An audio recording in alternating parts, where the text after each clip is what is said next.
Bay Area cities are feeling the pinch of the tight economy. They've slashed their budgets by hundreds of millions of dollars, as you know, and yet the deficits keep growing.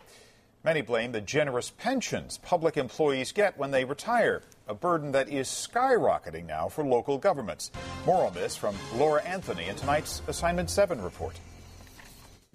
It's basically been a perfect storm. Contra Costa Supervisor John Joy is the rare Bay Area politician willing to talk openly about the public pension disaster headed toward many counties and cities. Our pension costs are rising and are unsustainable. In 2000, we spent about $70 million a year in pension cost. This year, $200 million, and we expect in 5 years it'll be close to $300 million. It's going to get worse and worse as you go along. Chris Hunt is the executive director of the Contra Costa Taxpayers Association. Virtually no one had set aside any money to pay for these long-term promises to people. Hunt's group found no fewer than 432 public retirees in Contra Costa County getting guaranteed lifetime pensions of more than $100,000 per year. At the top of the list, ex-public safety employees, like a retired San Ramon Valley Fire District chief collecting a pension of nearly $300,000 per year. Those generous pensions could be supported when the economy was booming and when pension systems like CalPERS flourished on their investments in stock and real estate. But not now. Most of the increases right now are due to the stock market crash because it is the employer, in this case the county's responsibility, to make up the difference. Some say public employees are being unfairly singled out compared with their private counterparts. You really have to be careful when you're comparing the public and private sector. Professor Keith Bender studies public versus private compensation at the University of Wisconsin, Milwaukee. By and large, particularly state and local workers are earning about what private sector workers earn in terms of average wages, maybe slightly higher in terms of benefits, but it's pretty close to comparability. According to the California Governor's Office, the average civil servant with 30 years in state government who made $70,000 per year can retire at 55 with a guaranteed annual pension of $42,000.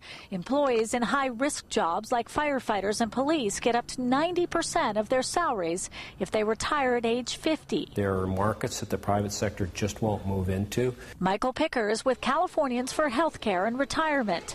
Picker says any perceived perks for public employees are offset by lower pay and less desirable jobs, like working as a sewage treatment operator. There's a premium for the employer to want to keep them in that job and preserve the knowledge base rather than the expense of continual retraining. The reality is the public pensions granted in better times could quickly cripple some Bay Area communities, already facing hundreds of millions of dollars in program cuts and job losses due to declining state and local revenues. Here in Contra Costa County, a recent grand jury report found that cities and the county have been overly generous in their retiree benefits, so much so that the burden could push some of them quickly toward bankruptcy. One Bay Area city, Vallejo, is already there, declaring bankruptcy in May of 2008. And what pushed it over the edge was labor costs. Ivan Osorio is with the Washington, D.C. libertarian think tank, the Cato Institute, which did a case study on Vallejo.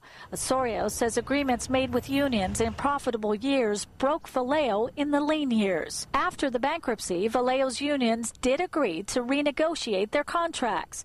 It's that kind of thing many think needs to happen in other Bay Area communities, long before they reach the brink of bankruptcy. Public employees and government need to do this together, because if we don't, what we will see are more extreme measures to cut pension benefits. California taxpayer groups are already working to put a measure on next year's statewide ballot that would limit future amounts that could be paid out for public pensions.